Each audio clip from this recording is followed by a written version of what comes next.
So let's talk about first poll, which I guess I'm going to start here. Ready, boom. So think about, don't look it up or anything, just your impression right now.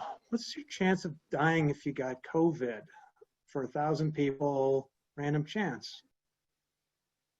Excellent. All right, cool. We got 40 something in right now. I usually knock these off after about a minute. And one interesting thing is, by the way, once the numbers start coming in, they don't change much after a while. That's the beauty of statistics. All right, we got almost 87% participation in a minute. Cool, I'm going to end the polling, and we're going to hold that thought.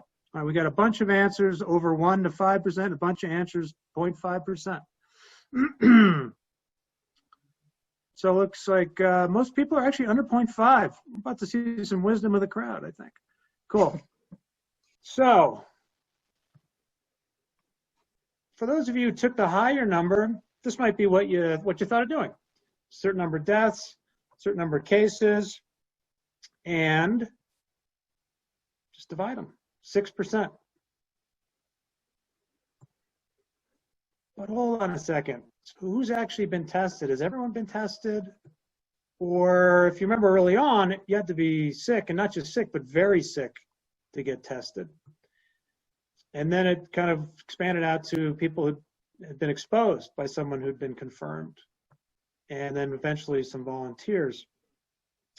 So the question you have to ask in this sample, just like any sample, if you do this throughout your life, whenever you see data, a sample of data, are the people in my sample the same as the people not in my sample? And how might they be different? In this case, we've kind of already hinted at it, right? Sick people are not representative of the population, fortunately. Exposed people, again, same problem. Volunteers, there's something about why they volunteer that makes it interesting. Probably know what you'd really like is a random sample. And sure enough, if you want to know the true infection fatality rate, the number of people who catch it and then die, you need to know all infections. So random sample that is not related to the positive test results.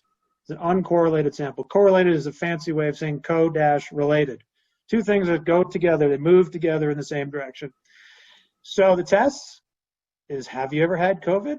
A random sample is the population, and sure enough, in April, the first antibody test was done. They found 50 to 85 times more cases than had been confirmed. Whoa, mind-boggling, right? Their sample, they found 3% positive test results compared to 0.15 of the county, which is the 1,000 cases. In both cases, you can think of the deaths are the same, confirmed deaths. So that means in one case, you have that 5% case fatality rate that we saw in the beginning for the US, or 0.1. So right now, the people who picked 0.1 are feeling pretty good, right?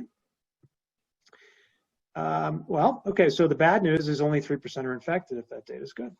Much left to go. The good news is 0.1% is the same as seasonal flu. That's all it is.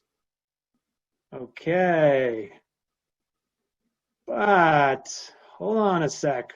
3,300 volunteers for the test were recruited from Facebook ads? Are you telling me they used the same methodology as a Facebook poll? And I'm sure you know you wouldn't trust a Facebook poll for anything made than picking ice cream colors, flavors among friends. So yeah, they sampled like a Facebook poll. And they got destroyed for this. One of the top metadata people at Stanford had his name on the paper, and his reputation may be ruined for a very long time. Don't make statisticians angry. The authors owe us all apology is what happened with that. And that's how your community feels when you use bad data as well. You know, they feel like something's wrong. In this case, these people got chewed up on social media. So in both cases, you have samples biased by self-selection is really what way to think about it. The in the sample is different from outside the sample. One case, the infection fatality rate, the IFR, is too high, and the other one ends up too low. Too many positives compared to the overall population. People volunteered because maybe they thought they might have it and they wanted a test, or they wondered if they'd already have it. Kevin, I just want to mention one of our attendees already said before you announced it, said, wait a minute, that's been debunked. So you got a smart group. Beautiful. Here. Exactly. Yeah. Yeah, that was an early one. So, in fact, the CDC came out with an estimate recently, 0.26 of all people, 0.4 of those with symptoms. And I think that one's getting a little debunked, frankly. My best guess is 0.3 to 0.5. And if you're curious and you want to look, here's why. There's a ton of antibody tests out there that have been done. And there's some good ones.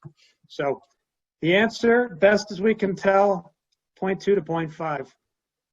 And what's really interesting is in a crowd your size, that's pretty much where your median answer showed up, which was surprising to me, actually, but not really if you think of the wisdom of crowds, which is where community input comes in. Cool. By the way, guess who else was off? The World Health Organization. 3.4% was their guess back in March, which is not good. Professionals make mistakes too. So, self-selection makes COVID data unusable and public input data too. Think about that relation.